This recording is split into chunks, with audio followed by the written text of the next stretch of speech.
What we're going to talk about today in this video is InstaBook, yay or nay. There's lots of different opinions on InstaBook, so this one's just mine. I've been hosting here in London, Ontario for over 3 years now.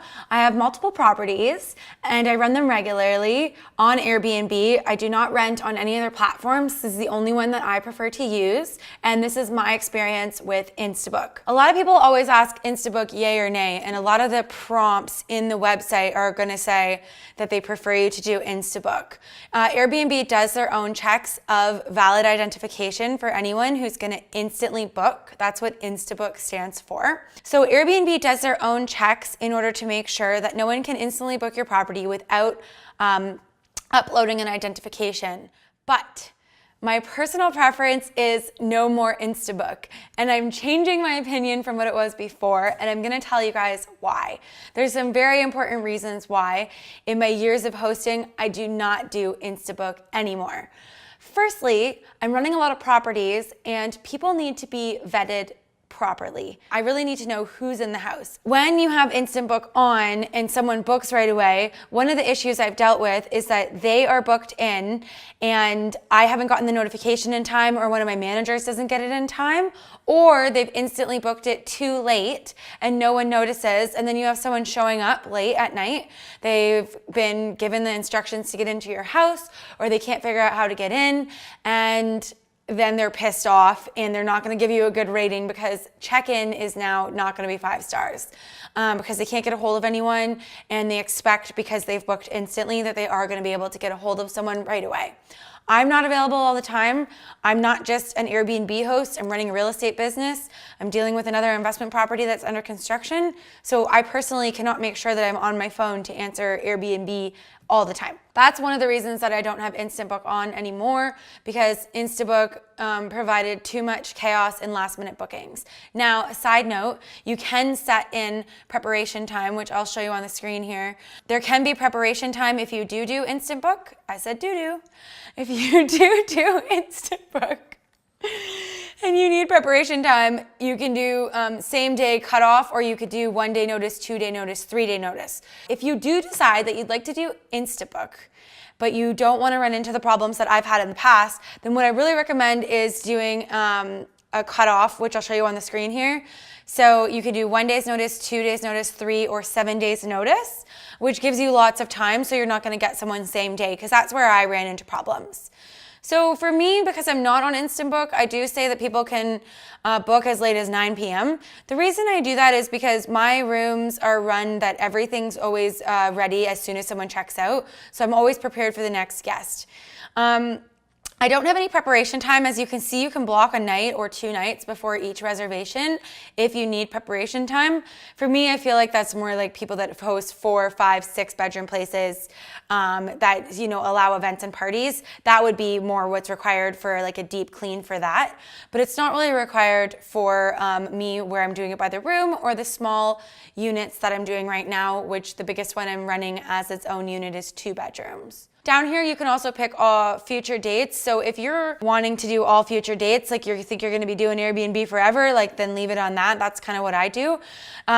If you're only planning on trying Airbnb out, or you're only gonna be like living in a house, say you sold a house for another 3 months, then all you have to do is just click that and then make sure you hit save before you end. I'm gonna put mine back to all future dates because I am good to go, and I'm keeping this as an investment property. That's a little bit about the availability and the reservation preferences. When it comes to not being on InstaBook, we go into the booking settings and how guests can book. So if you want to turn InstaBook on, then you can click right here and it's gonna tell you that you're now ready to welcome guests with InstaBook. Basically, they try to say that they're gonna increase your earnings because you can book people last minute and that sort of thing.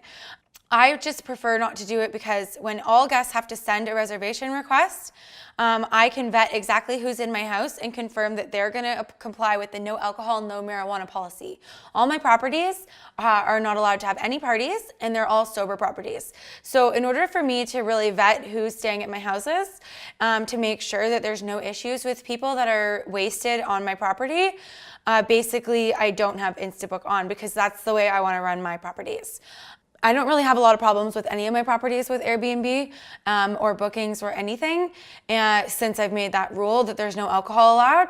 Beforehand, a lot of the problems I had was with guests who had instantly booked, and I did not discuss the no alcohol policy with beforehand, and I have dealt with people that have gotten drunk on the property or smoked pot on the property, made other guests feel uncomfortable. I realize marijuana is now legal. I totally understand that, but I don't want a party house. The only issues I've had with Airbnb have been with instances with alcohol or marijuana was involved. That's it. I don't think I've had any issues with guests that just stay as long as there's no partying involved. I find that it just takes out a whole other world of drama if you don't have alcohol in the house. But again, that's just my opinion. Totally up to you how you want to run your Airbnb. But if you have a different rule that it's maybe really important to you, like you don't want dogs. There's a lot of Airbnb guests that have dogs, or I've even had an Airbnb guest with a pet bird that wanted to come, which is fine for me. I allow small dogs and birds, sometimes big dogs, as long as they're well trained and they're not too aggressive towards other animals, because I do allow like more than one animal in the house sometimes. And also cat. Yeah, come here. So because I have a cat at my Airbnb, I don't allow big dogs that might attack cats. And basically I want to make sure my pet's safe first and foremost, and then I can let other people have pets. Okay, bye Coco. Back to the screen, guest requirements. So if you do InstaBook, you can set the requirements that you have to have a government issued ID recommended from other hosts or guest trip information, but these are all InstaBook requirements only.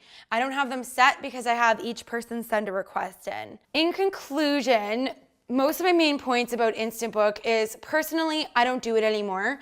After years of hosting on Airbnb, the issues that have come up have almost all been either alcohol or marijuana related, or from someone who's instantly booked and I haven't confirmed the rules with.